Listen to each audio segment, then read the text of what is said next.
a la primera carta a los tesalonicenses, la cual está precisamente en, ya les digo la página 1280. Bien, perfecto. Vamos a la página 1280, que es el libro 36. Recuerden que en la Biblia textual han venido los órdenes como se usaba en la iglesia primitiva, así que por eso también muchas veces va a ser un poco más complicado encontrarlo a aquellos que estamos acostumbrados a otras antiguas versiones. Y vamos a observar, queridos hermanos, allí, cuando lo tienen todos, ustedes vieron que pasamos por la carta de los Gálatas, la carta de Pablo a los Gálatas, y en la carta de Pablo a los Gálatas, cuando él les escribe a los hermanos en Galacia, les escribe porque está inquieto, porque se ha metido gente, se han metido judaizantes en la iglesia y están inquietando a los Gálatas, diciéndoles, que eso lo pueden encontrar también en el libro de los Hechos, diciéndoles que aparte de creer en Jesús, de la fe en Jesús, tienen que circuncidarse y guardar la ley de Moisés. Entonces, como observábamos, entre otras cosas, les mandaban que guardaran el calendario judío o el anuario lunisolar judío, que guardaran los días. Entonces Pablo les está diciendo, guardan los días, guardan meses, guardan años, guardan nuevas lunas. Dice que en ningún momento él les mandó eso. Entonces él les dice, para la libertad Cristo nos libertó. No vuelvan otra vez al yugo de esclavitud, otra vez al yugo de la ley. Y eso es un tema que es lo que estamos denunciando en este tiempo precisamente, que es el tema de obligar a la iglesia a guardar mandamientos que son para Israel, como por ejemplo los diezmos. Los diezmos ustedes no los van a ver en el nuevo pacto, están todos en el antiguo pacto. Entonces los judaizantes lo que hacían era hacer que los gentiles convertidos tuviesen que guardar la ley de Moisés, cuando gentiles, que somos todos nosotros los que no somos judíos, no estamos obligados a guardar la ley de Moisés. ¿Por qué? Porque somos dos naciones completamente diferentes, judíos y gentiles somos diferentes. Aunque hay de los judíos convertidos que pertenecen a la iglesia del Señor, pero pertenecen a la gracia y no a la ley. Entonces después pasamos a la carta de los tesalonicenses, o la carta de Pablo a los tesalonicenses, la primera carta de Pablo a los tesalonicenses. No sabemos si pudo haber alguna otra, pero esa carta, junto con la de Gálatas, inmediatamente después de la carta a los Gálatas, Pablo escribe primera de Tesalonicenses. Cuando Pablo escribe a los hermanos en Tesalónica, también les advierte sobre algunos temas que por causa de la persecución que él sufrió, que él y su equipo sufrieron, no pudo completar Pablo la obra en Tesalónica. Tuvo que salir corriendo, como ustedes lo pueden ver en el libro de los Hechos, allí por el capítulo 18 más o menos. Pueden ver que tuvo que salir así porque los judíos se levantaron contra ellos y los persiguieron, porque le decían, ¿cómo puede ser que vos siendo judío ahora estés en contra de la ley de Moisés? Y lo que en realidad estaba haciendo Pablo era precisamente salir de debajo de la ley, porque Dios lo había llamado a la gracia. Entonces tiene que salir huyendo. No puede completar la obra. Entonces, inquieto, Pablo escribe por mano de Timoteo, escribe una carta, llega a Atenas y le escribe una carta a los hermanos en Tesalónica y lo envía para que, con varios detalles. Pero entre esos detalles, algunas advertencias acerca de cuidado. Como escuchan, cuidado lo que escuchan, y aprendan tal como nosotros fuimos enseñados por Cristo. Entonces, bueno, Pablo tiene que ordenar algunos problemas y algunos malos entendidos también. Y vimos allí los temas que inquietaron a Pablo, lo vimos del capítulo 4, verso 1 de la carta a los tesalonicenses. El verso 1 lo vimos hasta el verso 12. Luego vimos en la página 1283 cómo él relata algo que ellos necesitaban entender y que nosotros como iglesia del Señor necesitamos entender: la venida del Señor. Pero no es la segunda venida, sino el arrebatamiento, donde la iglesia será levantada, donde la iglesia se irá. El problema que tenemos hoy en día es que están predicando tanto el evangelio de la prosperidad, el evangelio del reino, cosa que no estamos en el evangelio del reino, estamos en el evangelio de la gracia. El evangelio del reino lo predicó Juan el Bautista, lo predicó Jesús, lo predicaron los 12 y lo predicaron los 72. Se termina en la cruz el evangelio del reino y volverá a predicarse el evangelio del reino después que la iglesia no esté. Porque mientras tanto estamos en el evangelio de la gracia. Entonces a la gente se le dice que tenemos que arrebatar el reino, que tenemos que establecer el reino, que tenemos... Y estamos afirmando, o ciertos sectores de la iglesia están afirmando, aferrando o haciendo que la gente se aferre a las cosas de la tierra cuando en cualquier momento las tiene que dejar. Entonces ya se perdió de vista la venida del Señor. Y Pablo, fíjense ustedes cómo era la espera de la venida del Señor para Pablo y para todo su equipo y la gente de ese momento, que Pablo se contaba entre aquellos que iban a ser arrebatados. Se contaba entre aquellos que iban a ser arrebatados. Y hoy casi nadie habla del arrebatamiento. Los pastores no hablan, los líderes no hablan del arrebatamiento. No hablan de que tenemos que estar preparados para ese día, para el día en que el Señor nos viene a buscar, para el día en que el Señor sale del cielo, sale de la eternidad y nos espera en el aire. Entonces Pablo, inquieto por eso, fíjense ustedes lo que dice y les habla del misterio, de ese maravilloso misterio. Pregúntenle al mundo y el mundo no conoce el arrebatamiento. Si ustedes le preguntan a cualquier persona en el mundo no conoce el arrebatamiento porque el arrebatamiento es un misterio. Pero nosotros sí. Israel tampoco conoce el arrebatamiento. De hecho, Israel no sabe cuándo se establecerá el reino. Pero nosotros sí. Fíjense ustedes hasta qué punto nosotros somos de valor para Dios, que nos ha revelado uno de los hechos más importantes después de la cruz, que es el arrebatamiento de la iglesia. Lo tenemos aquí, lo tenemos en 1 Corintios, que después también lo vamos a ver. Leamos. Fíjense en el capítulo 4, verso 3. Dice Pablo a los hermanos en Tesalónica, y nos dice a nosotros hoy, tampoco queremos, hermanos de Verónica, y de todos los hermanos que están escuchando, que ignoréis acerca de los que duermen. ¿Por qué? Porque entre otras dudas que tenían los hermanos de Tesalónica, muchos habían entrado en tristeza porque no sabían qué iba a pasar con aquellos que habían dormido en Cristo, aquellos cristianos que habían dormido, porque el cristiano no muere, el cristiano duerme para ser levantado en el día del arrebatamiento. Dice: tampoco queremos, hermanos, que ignoréis acerca de los que se duermen, para que no os entristezcáis como los demás que no tienen esperanza. Yo pregunto hoy, ¿quién es el que no tiene esperanza? El mundo, aquel que no conoce a Cristo, ese no tiene esperanza. Por eso es que la esperanza es Cristo. Por eso es que nos es necesario predicar el Evangelio, para que los que no tienen esperanza tengan esperanza. Entonces dice: porque si creemos que Jesús murió y resucitó, así también Dios traerá con él a los que durmieron en Jesús. ¿Ven? Porque os decimos esto en palabras del Señor.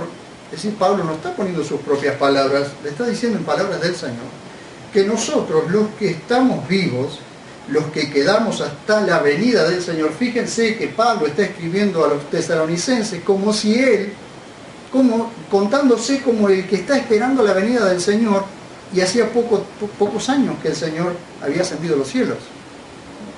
De esto estamos hablando casi 2000 años. Fíjense, de ningún modo precederemos a los que durmieron, es decir, nos iremos antes de los que durmieron, de ningún modo, porque el Señor mismo, con voz de mando, con voz de arcángel y con trompeta de Dios, descenderá del cielo, y los muertos en Cristo resucitarán primero. Después nosotros, los que estamos vivos, los que quedamos, seremos arrebatados simultáneamente con ellos en las nubes al encuentro del Señor en el aire, y así estaremos siempre con el Señor. Por tanto, consolaos, porque los que estaban hablando y los que hablan en contra de la cruz de Cristo y en contra del arrebatamiento, que ya no va a suceder ese arrebatamiento, que no va a haber arrebatamiento, desconsuelan a muchos cristianos, cuando en realidad nosotros debemos consolarnos unos a otros con estas palabras. Los que murieron antes que nosotros, los cristianos que murieron antes que nosotros, se van con nosotros en el arrebatamiento. ¿Ven? Dice, por tanto, consolaos unos a otros con estas palabras. Estos son algunos de los temas que estaban inquietando a Pablo, que habían sido malinterpretados o malentendidos, o le había faltado transmitir algunas cosas por causa de tener que irse antes de tiempo de Tesalónica. Ahora, lo maravilloso de esto, y fíjense ustedes que ahora vamos a entrar en el capítulo 5, es que Israel no conoce el tiempo de la restauración del reino. Fíjense por favor conmigo en el libro de los Hechos. Repito antes. Hechos capítulo 1, libro 27, página 1205.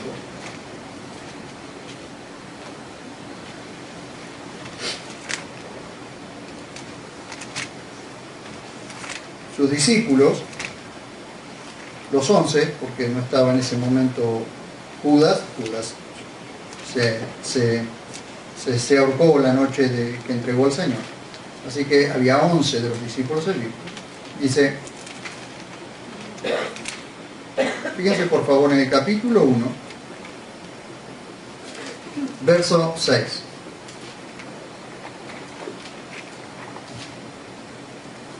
Dice, capítulo 1, verso 6 del libro de los Hechos.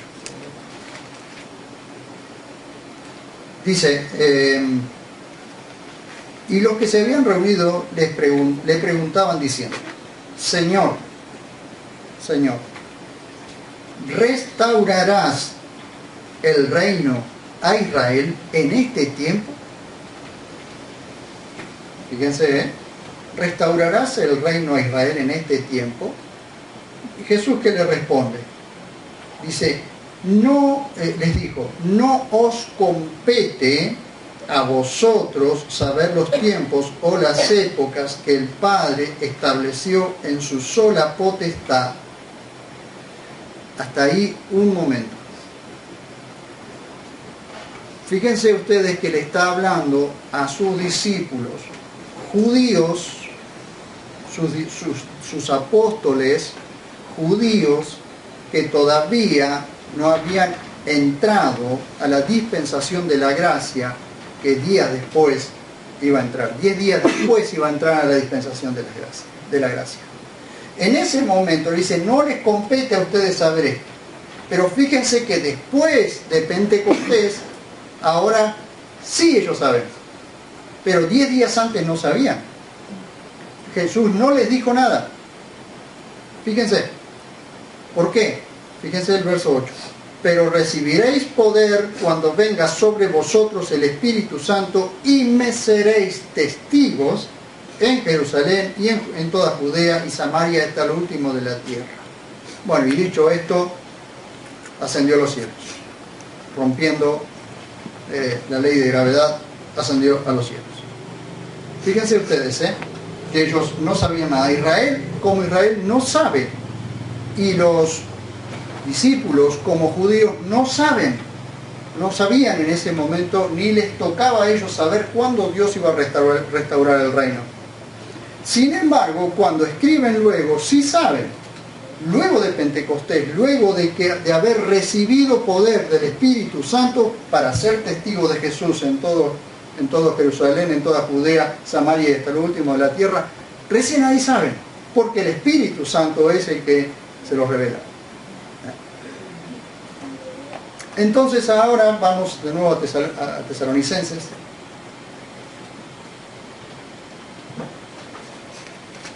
Observen ustedes. Pero nosotros, la iglesia, sí sabemos, hermanos, sí sabemos de los acontecimientos futuros, porque los tenemos acá, miren dónde los tenemos acá. Si alguien quiere saber el futuro, está acá. No tienen que ir al curandero. No tienen que ir a parasitólogos y ese tipo de cosas. 5.1, miren. Pero acerca de los tiempos y de los tiempos señalados, ¿cuáles son los tiempos señalados? Aquellos tiempos que en el Kairos de Dios, Dios ha señalado por medio de su creación. Por eso Él puso la luna, el sol, las estrellas, el día, la noche, esos tiempos así, señalados por las lunas, por el sol, esos son los tiempos señalados. Cada acontecimiento tiene un tiempo. Fíjense ustedes, pero acerca de los tiempos y de los tiempos señalados, hermanos, no tenéis necesidad de que os escriba. ¿Por qué? Porque vosotros sabéis exactamente que el día del Señor viene así como un ladrón en la noche. El día del Señor, tenemos que entender cuándo comienza. Comienza inmediatamente después del arrebatamiento. La iglesia se va y el día del Señor comienza.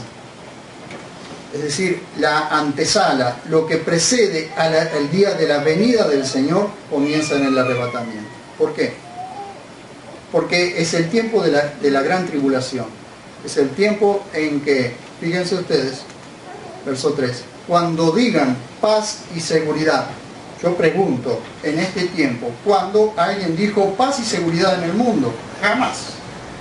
Porque no ha habido ni paz ni seguridad. Al contrario, hay menos paz y más inseguridad. Pero como Israel espera todo el mundo está esperando un hombre que solucione todos los problemas mundiales, ese terreno se está preparando precisamente para que aparezca aquel que aparentemente solucionará los problemas del mundo, que es el anticristo, ese ungido por Satanás.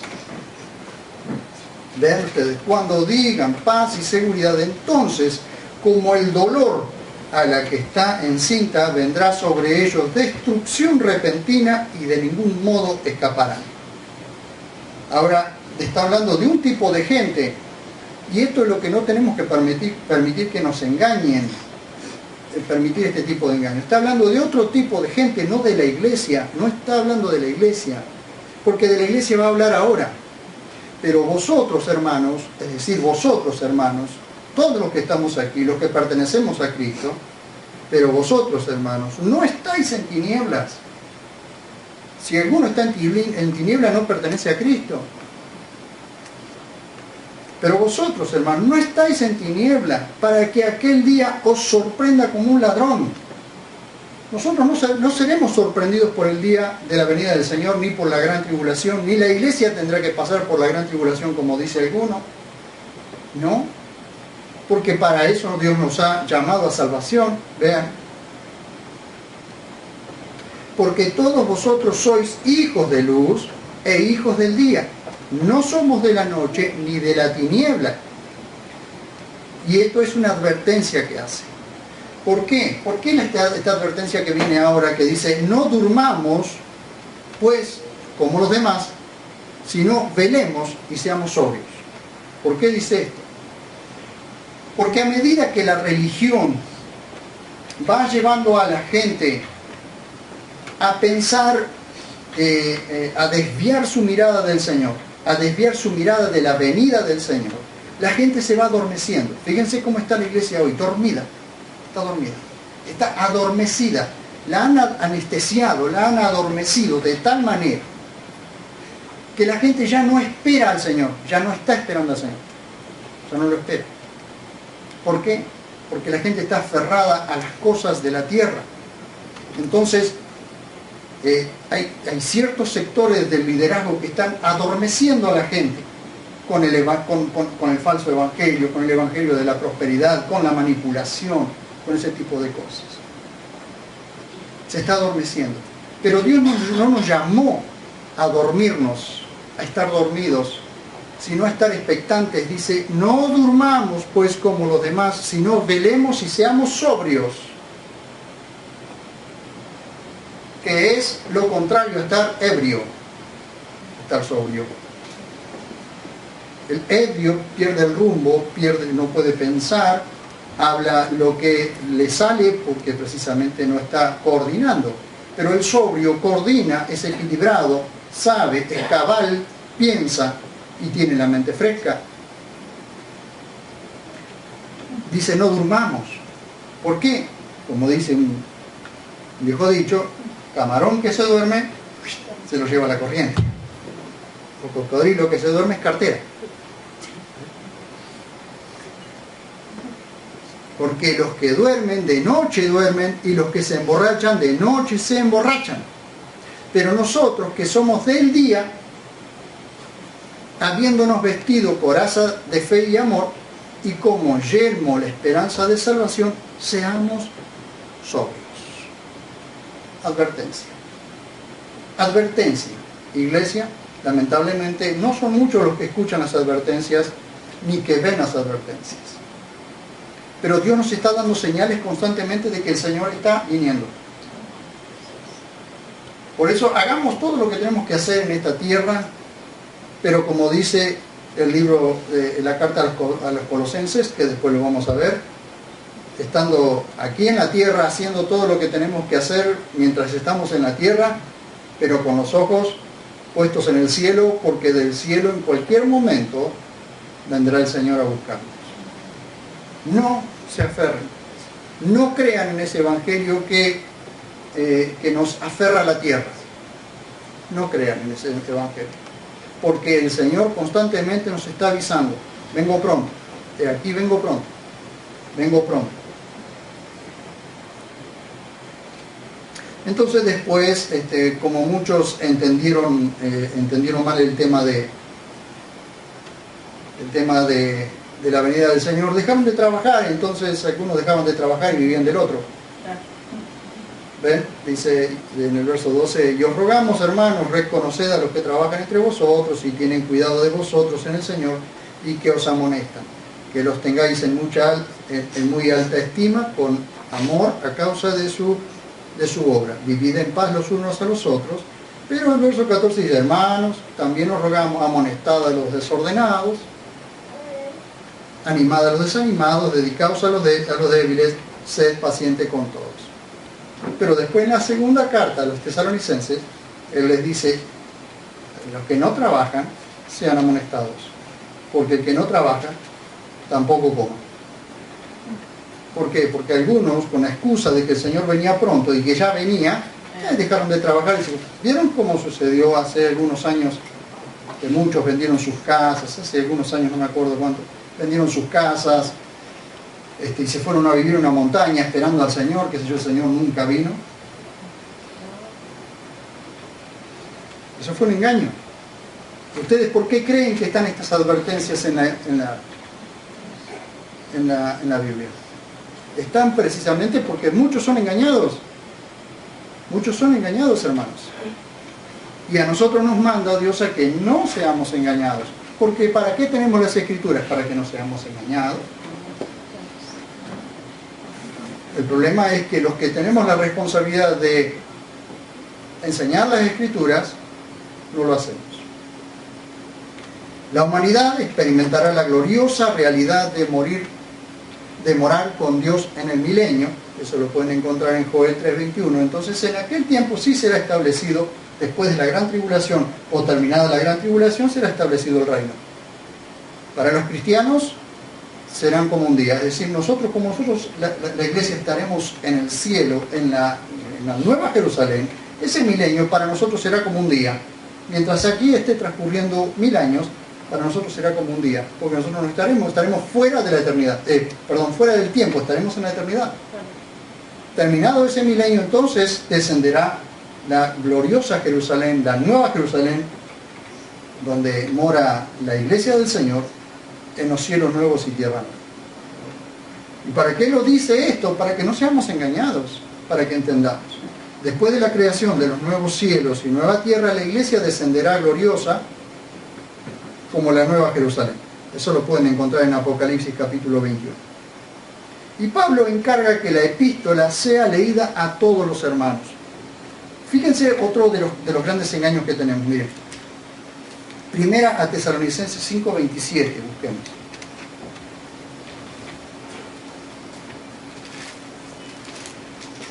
Por favor, fíjense algo que está sucediendo, que sucede hoy en día lamentablemente en muchos lugares. Dice 5:27. Fíjense ustedes. Bueno, dice, saludad a todos los hermanos con ósculo santo, con un beso santo, con un abrazo, algo que en la iglesia debe suceder, abrazar al hermano o a la hermana, darle un beso santo, no que en algunos lugares, otra de las doctrinas falsas que ha habido, esa de que te dan la mano así lo más lejos posible, vieron, te reciben con la mano y cuanto más lejos mejor. Y eso es totalmente contrario a lo que Pablo dice, porque Pablo dice, saludaos unos a otros con ósculo santo, un beso santo. Fíjense ustedes, ¿no? Si no lo enseñamos, tampoco se aprende. Dice, os encargo solemnemente por el Señor que la epístola sea leída a todos los hermanos. ¿Sabe qué sucede hoy en día en muchos lugares?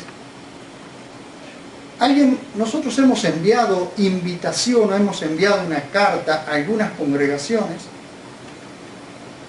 y aquellos que tienen la obligación, el deber de leerla a todos los hermanos, no la leen, se la guardan y nadie sabe nada.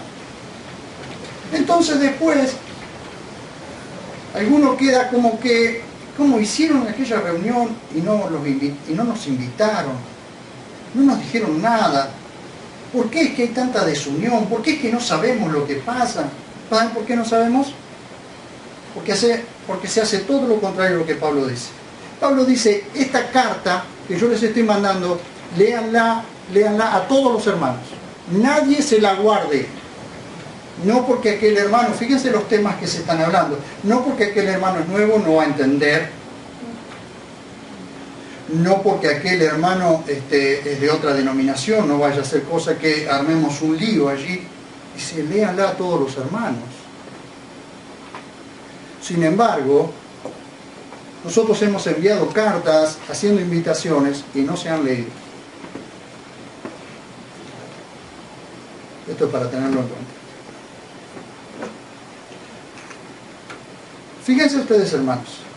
De pronto Pablo es inquietado por noticias que le llegan de que alguien está introduciendo a la iglesia falsas enseñanzas basadas en malas interpretaciones de lo que Pablo había enseñado anteriormente. Y enseguida Pablo escribe segunda a los tesalonicenses. El libro 37, después de primera de Tesalonicenses, sigue segunda a los tesalonicenses en la página 1285. Fíjense por favor. Primero, alentándolos en medio de la aflicción que soportan. Permítanme decirles esto.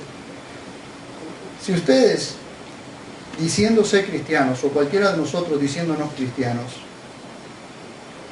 no recibimos persecución de alguna forma, de la forma que se nos ocurra, hay que mirar si estamos realmente siendo cristianos. Porque no hay un solo cristiano que se diga cristiano que no reciba persecución, sea de la familia, sea de otros cristianos, sea de lo que sea que reciba persecución. Que se hable mal de él, que se diga mal de él. Conocemos de eso. Entonces Pablo alienta a los hermanos en Tesalónica para que no se desalienten, porque están siendo perseguidos, hermanos, están siendo perseguidos. Fíjense lo que dice en el capítulo 1 del verso 3 al 12. Segunda de Tesalonicenses. Debemos dar gracias a Dios siempre acerca de vosotros, hermanos, como es digno. Pues vuestra fe va creciendo sobremanera y el amor de cada uno de vosotros abunda hacia otros. Si algo siempre hemos estado orando es para que nuestra congregación sea conocida por la fe y el amor. Viendo la iglesia en Tesalónica, que nuestra congregación sea conocida por la fe y el amor. Es decir, que la gente nueva o la gente que venga nos conozca por la fe y el amor.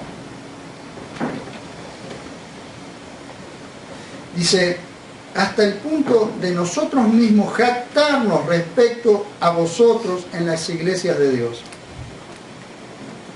por vuestra paciencia y fe en medio de todas vuestras persecuciones y aflicciones que soportáis. Evidencia del justo juicio de Dios. ¿Cuál es la evidencia del justo juicio de Dios? Es que los cristianos sean perseguidos y que los perseguidores luego paguen las consecuencias. Vean. Evidencia del justo juicio de Dios para ser considerados dignos del reino de Dios. Vean. Por el cual también padecéis, ya que es justo de parte de Dios retribuir con aflicción a los que os afligen. Aleluya. Y nosotros decimos, ¿vieron que cuando estamos medio desalentados decimos, ¿cómo puede ser que yo que trato de vivir de acuerdo a la voluntad de Dios, que trato de hacer lo que Dios dice, a mí me va mal y a aquellos que hacen todo lo contrario les va bien? ¿Cómo puede ser? Lean, queridos hermanos, a ver si no los alienta esto. Dice, y lo repito, ya que es justo de parte de Dios retribuir con aflicción a los que os afligen. Y a vosotros que sois afligidos, daros reposo con nosotros. En la manifestación del Señor Jesús desde el cielo con ángeles de su poder, en llamas de fuego, que da retribución a los que no conocen a Dios, ni obedecen al Evangelio de nuestro Señor Jesús, los cuales pagarán el castigo de eterna destrucción, excluidos de la presencia de Dios y de la gloria de su poder, cuando venga para ser glorificado en sus santos y ser admirado en aquel día entre todos los que creyeron, por cuanto nuestro testimonio fue creído por vosotros.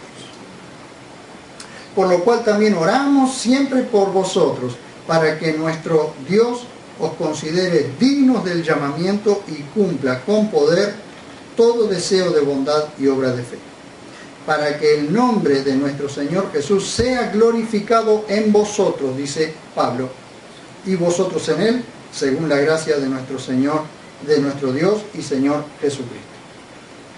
Observen esto. Primero, los alienta con estas preciosas palabras. Ustedes están siendo afligidos, están siendo perseguidos, pero Dios les dará reposo. Dios les da reposo y les va a dar reposo. Recuerden ustedes que en cualquier momento el Señor viene a buscarnos y tendremos reposo. Pero aquellos que los afligen, que los persiguen, esos serán afligidos y perseguidos y tendrán la justa retribución por lo que hacen. Entonces primero primero los alienta.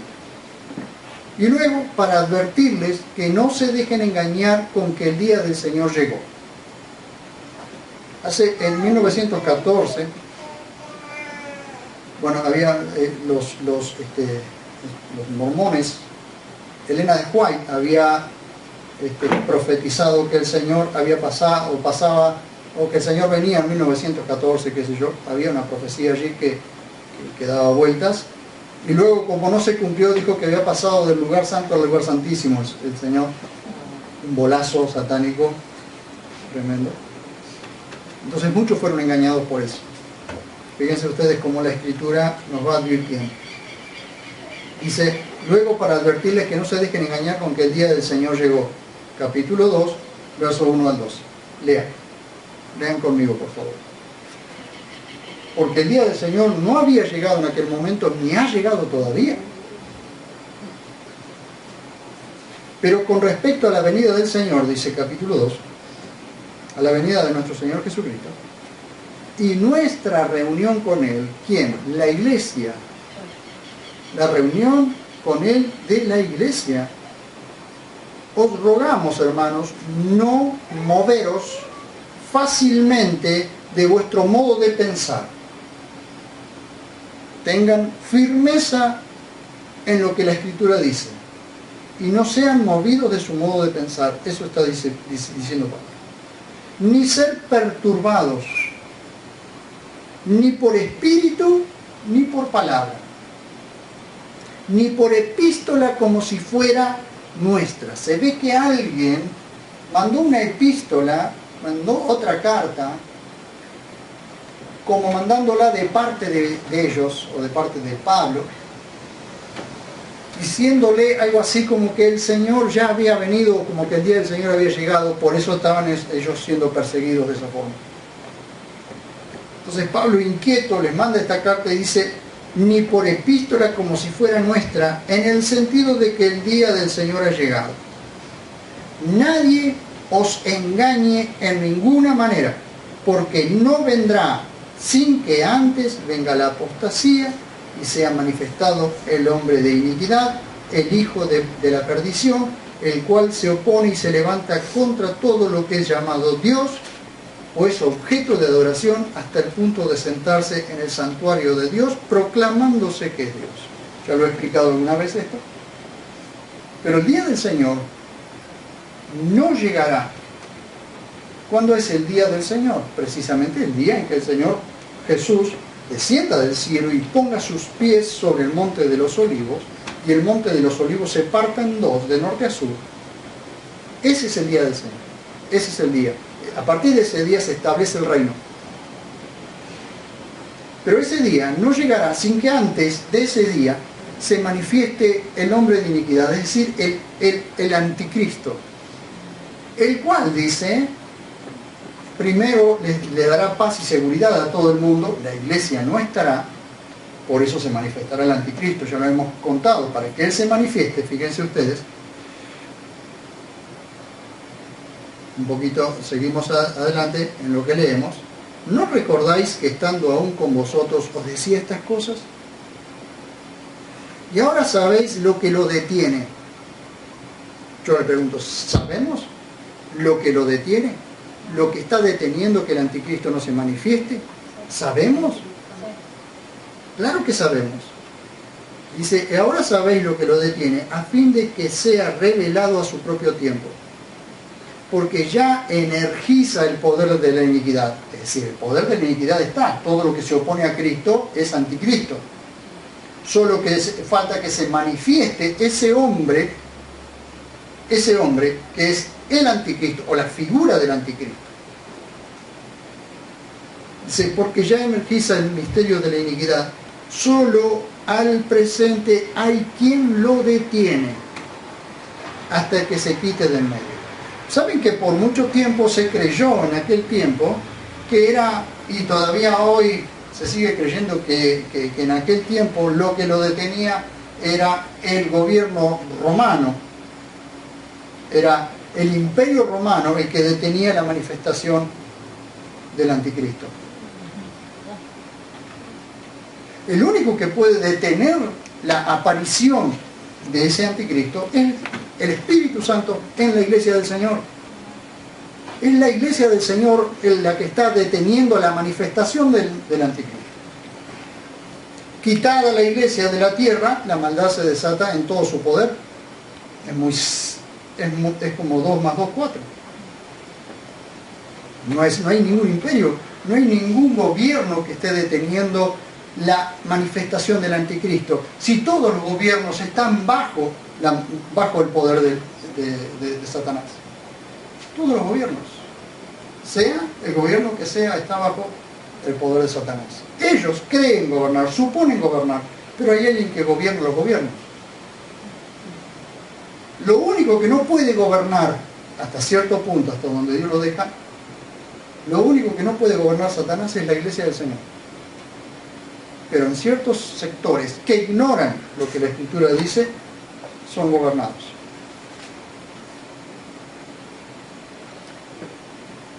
Entonces,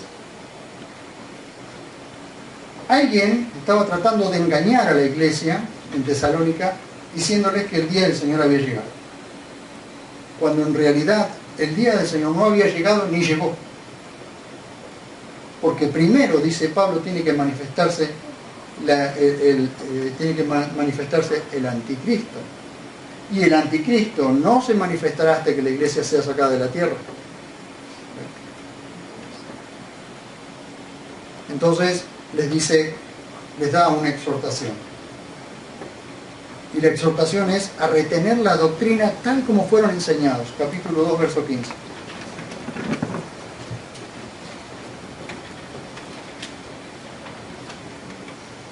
Dice,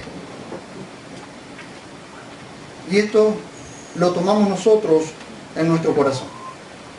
Los que estamos aquí, los que nos van a escuchar los que nos escuchan por internet, por Facebook. Es una exhortación que Pablo nos hace a la iglesia del Señor. 2.15. Dice, así que hermanos, estad firmes y retened las doctrinas como fuisteis enseñados, bien por palabra o por epístola nuestra. Bien por palabra, porque cuando Pablo estaba presente con ellos, o por epístola nuestra, como la tenemos nosotros. 2000 años, casi 2000 años después recibimos nosotros la epístola a los tesalonicenses. Retengamos la sana doctrina, o retengamos la doctrina tal como Pablo nos está enseñando. No como Marcelo, Juan, Pedro le enseñan. No, como Pablo nos está enseñando. Porque la única forma en que no vamos a ser engañados es si retenemos la doctrina tal como se nos ha escrito. Porque si no fuera necesario retener la doctrina tal y como está escrita, ¿para qué Dios mandó a sus santos hombres a escribirla? ¿Para qué? Si no es necesario. Solo que en el tiempo en que Pablo establecía las iglesias, no estaba escrito el nuevo pacto todavía. Entonces, estas cartas que Pablo fue escribiendo, Pablo escribió muchas más cartas, varias más cartas, si lo pueden ver en primera a los Corintios, que él escribió una tercera carta a los Corintios, pero esa está establecida en el canon bíblico. No está establecida en el canon bíblico. ¿Por qué? Porque Dios no quiso. Pero Dios quiso que las que están establecidas en el canon bíblico le prestemos atención para que no seamos engañados. Quiero llegar hasta aquí porque tengo mucho todavía. Tenemos mucho por recorrer todavía, pero quiero llegar hasta aquí. Oramos. Señor, estamos ante tu dulcísima presencia, Señor, agradecidos por tu gran amor y tu misericordia. Dios, ayúdanos. Ayúdanos a entender lo que tu palabra dice, a escuchar lo que tu palabra dice. Ayúdanos, Dios mío, a que realmente podamos retener las sanas palabras que están escritas en tu palabra, retenerlas en nuestro corazón. Asistí a mis hermanos, Señor, para que puedan tener claridad acerca de lo que escuchan, acerca de lo que ven, acerca de lo que se nos dice, que podamos tener claridad acerca de la mentira, el engaño, la estupidez que se está difundiendo en todas partes. Ayúdanos, Señor, a estar apercibidos acerca de las cosas que están viniendo y las que van a venir. Hay tanta falsa doctrina, tanta falsa enseñanza, tanta filosofía hueca, tantos sofismas en el mundo, Señor. Ayúdanos a no ser engañados. Ayúdanos a que, como los hermanos, los judíos de Berea, podamos escudriñar lo que la Escritura dice. Te lo suplicamos en el nombre dulce y precioso de Jesús y oramos con gratitud en nuestro corazón, rogándote que fortalezcas a tu iglesia y que llames a tu iglesia, Señor, a escucharte y a leer lo que vos nos has dejado escrito. Te alabamos, te bendecimos y te damos toda la gloria, la honra y la alabanza, porque vos te la mereces. Amén.